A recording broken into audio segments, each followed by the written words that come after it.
आणि सुरुवातीची बातमी राज्यातली आहे। राज्यामध्ये सिंचनासाठी आणखी एक मोठा घोटाळा असल्याचा आरोप विनोद तावडे यांनी केलेला आहे। अत्यंत खळबळजनक असा हा आरोप केलेला आहे। सिंचनाचा जसा घोटाळा झाला होता तसाच राज्यात वीज निर्मितीबद्दलही एक मोठा घोटाळा झाल्याचा खळबळजनक आरोप विनोद तावडे यांनी केलेला आहे। 2006 पासून 19,672 कोटी रुपये खर्च झालेले आहेत, पण इतके कोट्यवधी खर्च होऊनही वीज निर्मिती क्षमता मात्र वाढलेली नाही असा आरोप तावडे यांनी केलेला आहे।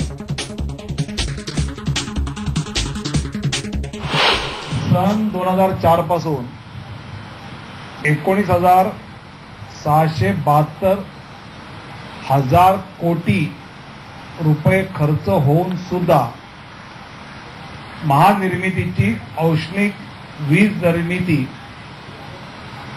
1 मेगावॅटने सुद्धा वाढलेली नाही। जसं सिंचनामध्ये 70,000 कोटी खर्च झाले, तसं हे दुसरं सिंचन घोटाळ्यासारखं प्रकरण आहे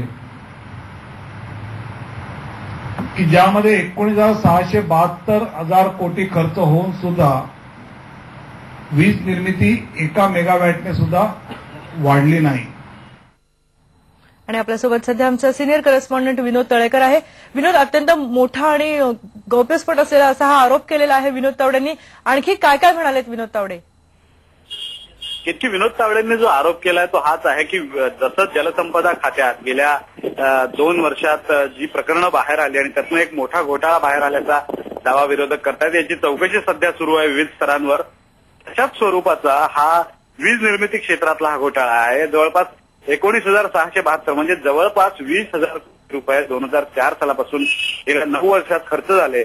पण जर या खर्चानंतर जर क्षमता बघितली वीज निर्मितीची तर ती 3,881 मेगावॅटने कमी झालेली आहे। म्हणजे 2004-2005 मध्ये 42,929 मेगावॅट वीज निर्मिती होत होती आणि तीच वीज निर्मिती 2012-2013 मध्ये 39,000 मेगावॅट पर्यंत खाली उतरलेली आहे। म्हणजे 3,881 दशलक्ष युनिटनी ही वीज निर्मिती कमी झालेली आहे।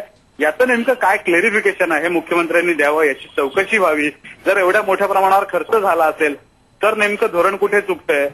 वीज निर्मिती होते आणि लोड शेडिंग पूर्णतः मुक्त झाल्या असा जो दावा केला जातोय तो या सगळ्या कसोटीवर तुम्ही कसा पारखून दाखवणार आहेत? अशा अनेक प्रश्नांची उत्तरं त्यांनी शासनाकडनं मागितलेली आहेत आणि याची चौकशी करण्याची मागणी त्यांनी केलेली आहे। इतकी। धन्यवाद विनोद। या संपूर्ण माहितीबद्दल आपण बघतोय विनोद तावडेंनी हे गंभीर आरोप केलेले आहेत। वीज निर्मितीच्या क्षेत्रातही मोठा घोटाळा झाल्याचा हा आरोप आहे। आपण अपडेट्स घेणार आहोत पण वळतोय राष्ट्रीय बातमीकडे।